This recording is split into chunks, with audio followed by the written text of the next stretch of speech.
So last video we stopped here, different methods of CBIR. First one is L1 normalization. So here we measure the Euclidean distance. Now what is the Euclidean distance? Basically you have original pixel and pixel from the database or the search image pixel, and then you subtract the pixels and take the square of it. So it's like absolute difference between the pixels. And here L2 norm, this method basically we measure the absolute distance between the pixels. So what is the difference between L1 norm and L2 norm? So this is the difference. Here we square the term and then take a root. So here we just do the absolute of the term. So you can see it's comparing powers of the two images, and here it's just comparing the two values. So this could be anything plus minus, but it's absolute value we take, and here whatever is the difference, its square value is summation. So after doing this summation, more or less your result should match with L1 and L2.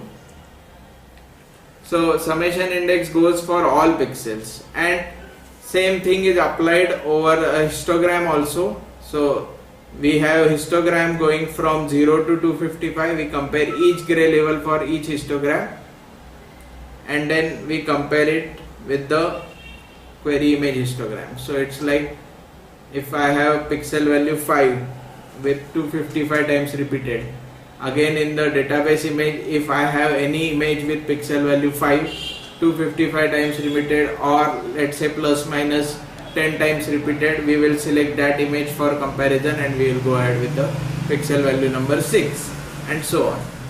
So that is your normalized L2 method, where your absolute distance is measured, and here we measure the Euclidean distance.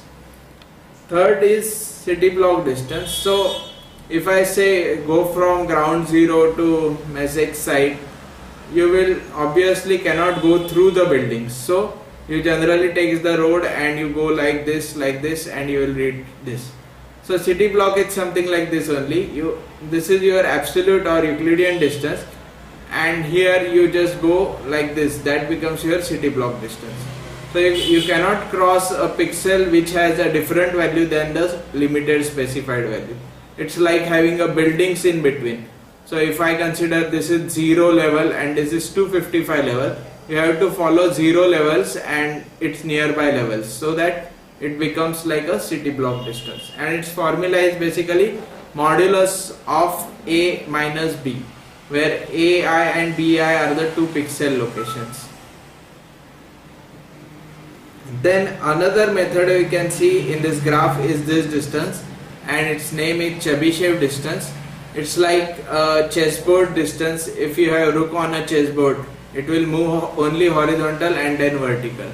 So if I draw a horizontal line from your current pixel and vertical line from the second pixel, they will intersect at one point, and that distance will be a Chebyshev vector. Now it doesn't matter if you draw a vertical line from this pixel and horizontal line from this pixel, your Chebyshev distance remains same. So that is the advantage of Chebyshev distance. If I have two images, something like okay, so basically Chebyshev distance is the maximum distance between the two pixels that you can take, and it could be a city block distance also if all the values here are 255 and you are following a 0 value. Okay, so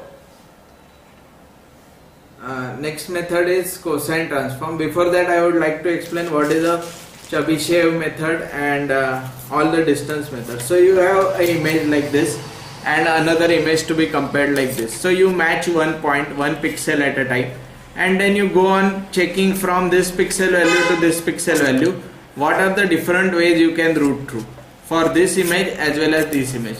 Now if I found out that city block distance of this image and this image is same, there are more chances that these two images have same texture.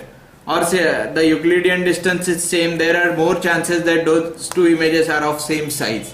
And if it's Euclidean distance or absolute distance is same, there is huge chance that both images are also same. So this is how your distance algorithm works with different CBIR methods. Next is cosine transform. This is another basically transform used in corporation, where you have 8 cross 8 block, and when you take DCT of it, all the values are mapped at 0 level, and that is your DC value. So most of the power is consumed at DC, and rest high frequency signals can be made 0. So its property of compression is used for comparing two images.